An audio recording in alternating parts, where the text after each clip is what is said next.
right, hello wine drinking people. Time for more of what I've had to drink yesterday, finishing up our bi-weekly tastings here at Cafe Maxx with a little Washington State wine. Well, sorry, we got one more. We got a little champagne. We always end the year with champagne. I like to start and finish with champagne, actually. It's good in the middle there as well. Champagne is one of those things you can have at breakfast, lunch, or dinner. But why the hell am I talking about champagne? It's our Washington tasting review that we're doing right now, and this was our part 2. And these wines were all from either Charles Smith Winery, Le Col 41, or we had one wine in there from the Gordon Brothers. And the entry level from Charles Smith, a lot of catchy packaging, some cool names, Kung Fu Girl, Boom Boom Syrah, The Velvet Devil. And, we don't mind wines with catchy packaging as long as the wine is in the bottle. These wines are all very good also. And they're not blockbusters, but they're priced accordingly. They're not expensive. And you can find some incredible values coming out of these wines from Washington State, these entry-level wines. Hard to find wines that are this good from California today. The wines have gotten really expensive, especially Napa Valley. Well, the Kung Fu Girl's got this lovely, simple, and pleasant bouquet of white peaches, lime blossoms, nice juicy fruit on the tongue, nice and balanced, has a little bit of residual sugar, but it's got good acidity to balance it out, sweet, juicy fruit, nice freshness on the finish, a very good little entry-level Riesling. The Eve Chardonnay with the apple on there that tempted Adam, yes. Fresh red apple fruit showing there with some lemon blossom notes, very clean and fresh. A light and refreshing style of Chardonnay, really simple but pleasant, and a good little wine, and always has been. If you don't like your oak in your Chardonnay, well, it's not the Chardonnay that you don't like, it's the oak usually. The people who don't like Chardonnay, you'll like this wine. The Le Col Chenin Blanc.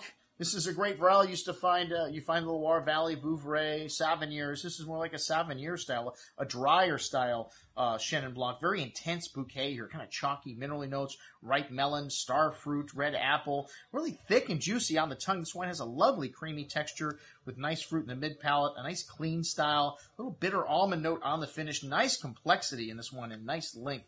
The Le Col 41 wines really stole the show here today. I thought both of them that we showed were the best wines, the best white and the best red tandem. The Velvet Devil Merlot up next from Charles Smith. This wine really light and pleasant, cherry and plum fruit, hint of tobacco spice and herbs, really light and fruity, soft tannins.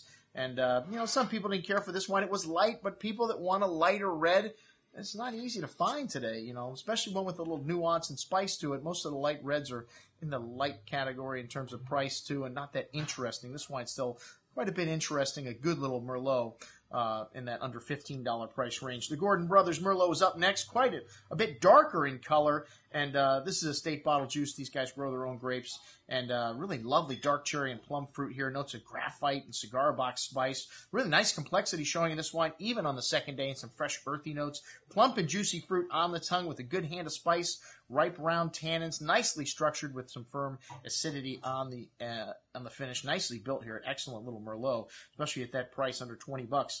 The Chateau Smith Boom Boom Syrah was up next. This wine's almost like a Concord grape jelly-like fruit here. Hints of smoke, dark earth, violet, floral notes. A hint of animal showing in there, too. Just a bit of funk makes a wine interesting, I think, Too much of it makes it taste funky. This wine's got smooth tannins, though, and nice tangy blackberry fruit on the finish. Really good little Syrah here, entry-level Syrah. Not over the top in terms of fruity, and a nice balance in that wine, nice freshness, really nice little entry-level Syrah. The Charles Smith Cabernet Sauvignon from Columbia Valley up next, and this 2011 was a really cool year. You notice that in this wine. Fair amount of the fine herbs and currant to the currant cassis berry fruit, a hint of cocoa and mint there. Light minty note to the currant berry fruit on the finish as well. Some tannins here, but ripe and round, hints of milk chocolate and light tobacco spice. A very good little Cabernet Sauvignon, around $20.